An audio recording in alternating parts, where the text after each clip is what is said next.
সমঝোতা করে আমরা বলতে চাই ছাত্র জনতার যে বিজয় অর্জিত হয়েছিল তা রক্তের বিনিময়ে এসেছে, কোন দালালির বিনিময়ে আসেনি, চামচামির বিনিময়ে আসেনি।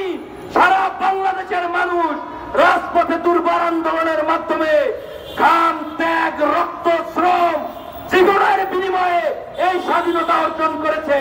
কিভাবে শিরিন শারমিন তার পাসপোর্ট পায়? আমরা বলতে চাই অবিলম্বে এই আওয়ামী লীগের দোসর, শেখ হাসিনা সরকারের দোসর, এই খুনিদেরকে অবিলম্বে গ্রেফতার করতে হবে। আর গণ অধিকার পরিষদের যে দাবি পাসপোর্ট অফিস থেকে আওয়ামী দোসরদেরকে হটাতে হবে, আমরা বলতে চাই সারা বাংলাদেশ থেকে আওয়ামী দোসরদেরকে অবিলম্বে হটাতে হবে। সরকার যদি ব্যবস্থা গ্রহণ না করে বাংলাদেশের জনগণ সকল গণতন্ত্রমনা রাজনৈতিক দল নিয়ে আন্দোলনের মাধ্যমে আওয়ামী দোসরদেরকে হটানো হবে।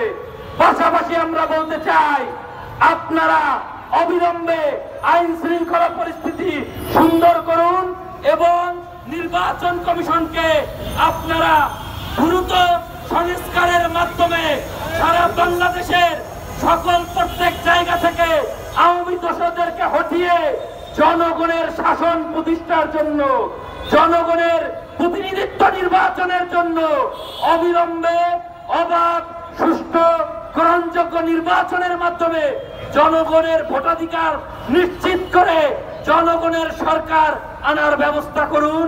জনগণের সরকার জনগণের মনে পরিপূর্ণ শান্তি ফিরিয়ে আনবে ইনশাআল্লাহ। অনেক অনেক ধন্যবাদ। আমাদের মাইকের এই যুবলীগ, এই ছাত্রলীগ তথা এই আওয়ামী লীগকে টিকিয়ে রাখতে কাজ করেছে। অদ্ভুত ব্যাপার, উপদেষ্টারা আমাদের যারা বর্তমানে দায়িত্ব নিয়েছে ইন্ডিয়ান গভর্নমেন্টে তাদেরকে কতটুকু কাজ করছে আমি বলছি না। একটা ইন্ডিয়ান গভর্নমেন্ট কখনোই এত কোমল হয় না, এত কোমল ভাব দেখানোর কারণ আমরা জানি। একটু আগে আমাদের ভাই বললো, অনেকেই বলছে আসিফ নজরুল থেকে শুরু করে অন্যান্য উপদেষ্টারও কথা বলেছে।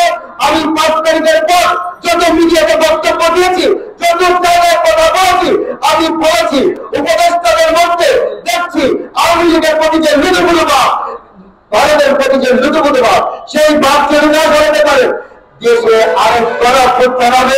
সেই গণপ্রচারের মধ্যে দিয়ে প্রতিজনকে সর্বত সরাবে, যাতে এই প্রতিজনের যে মেলানিত উপদেষ্টাদের মধ্যে রয়েছে তাদেরকে সরাবো। সবাই ভালো থাকবেন, সুস্থ রাখবেন।